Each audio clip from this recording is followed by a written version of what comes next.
Hi, my name is Sandra Doan, and I'm the Director of Artistic Planning at the Cliburn Foundation.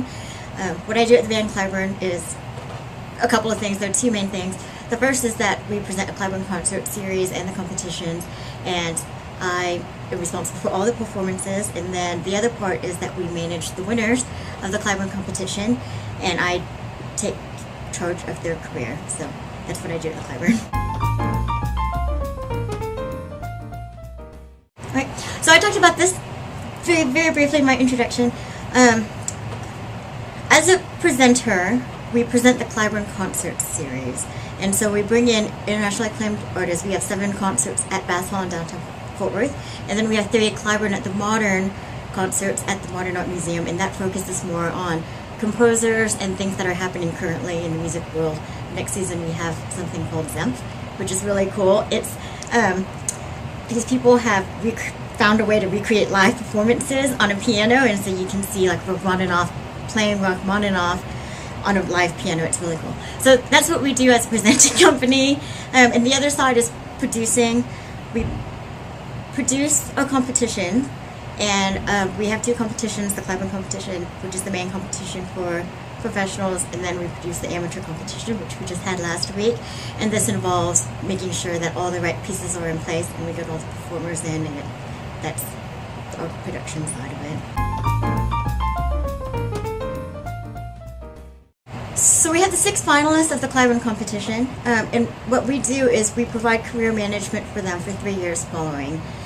And in order to do that, then we have relationships with presenters around the country, and we also work with IMG artists to present our gold medalists overseas.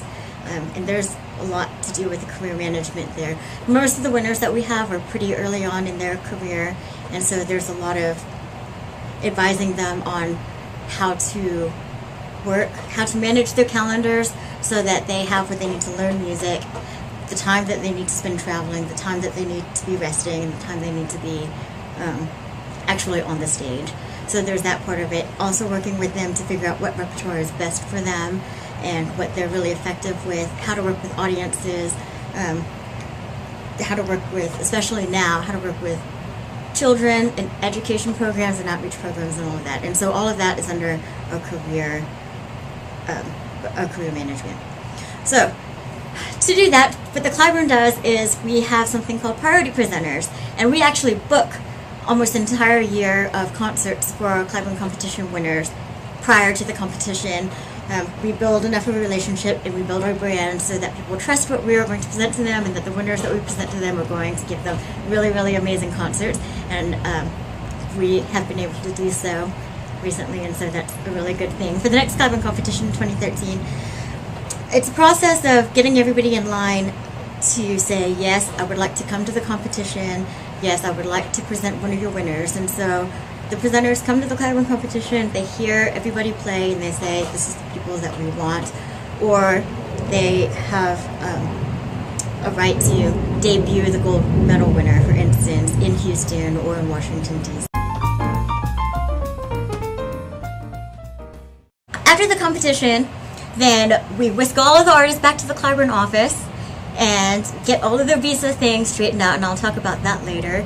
But the gold medalists, you know, they get a whole outfit from Neiman Marcus and everything is really exciting. But we talk about their calendars and see some of them already have a few engagements overseas and things like that. And we work with them to find periods or blocks of time with the U.S., or if they're already living in the U.S., if we have to avoid school scheduling, or if they always take June to vacation with their families. So we take all of that into account, and then we try to route them through the U.S. And what we try to do there is to minimize travel. So we'll have a few West Coast concerts, and then we'll have a few East Coast concerts and things like that. Just, you know, everybody's very individualized. It's just whatever works best for them, but we try to make it the most convenient.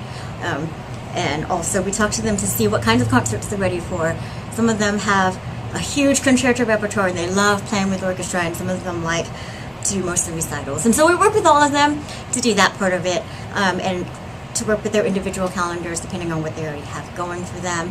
We provide mostly U.S. management, but we'll work with international presenters if they would really like that.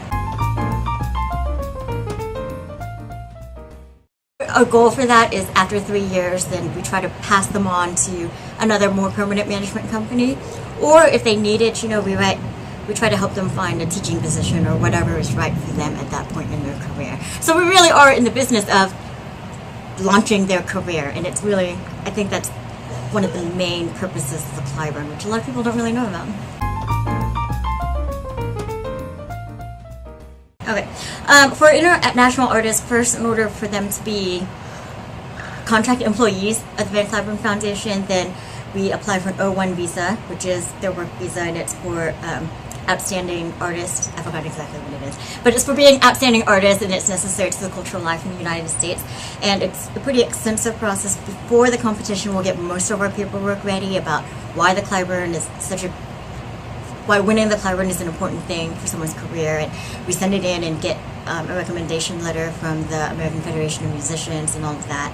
And so everything is very exact. We have tour dates, and we send it all into the immigration office, and we'll have to expedite that because we have summer concerts immediately for some of our winners. And so we are able to do that as long as we have confirmation of recital dates through the year. And so what we do is we normally renew the O1 visa every season as we have a final date.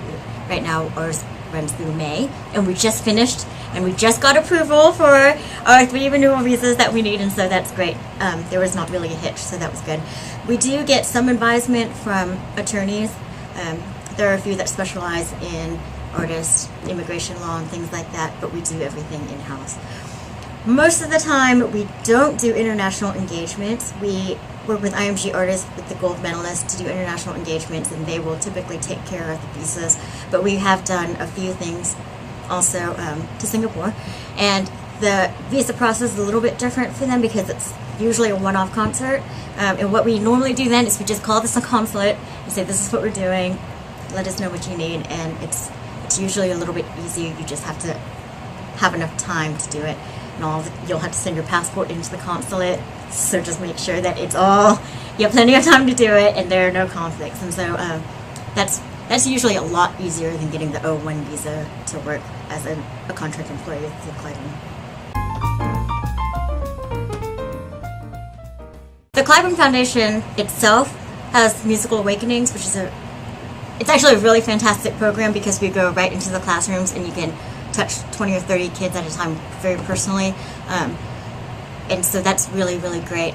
I don't have the numbers on top of my head, but the Cliburn actually does do outreach in the Fort Worth in the local school districts, and it's a really great program.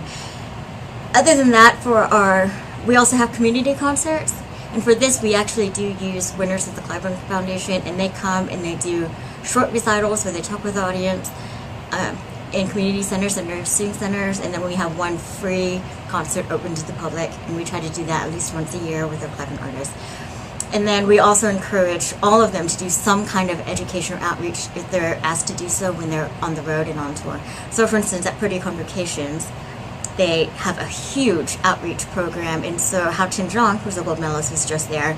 He did a lot of school programs, and he did a few master classes, and all of that is built into the itinerary beforehand. Usually it's also contracted beforehand, but sometimes somebody will just have a brilliant idea that they want to do a master class, and we'll work with them to do that too. So it also depends on the artist. There are a couple of them who won't do master classes because they feel like they're not ready to, or they're not comfortable with it, in which case they'll usually do Q&A or other kinds of outreach things where they talk about their lives and their touring and what they like about music, and then some of them will do master classes. So whatever they can do, then we try to help them do.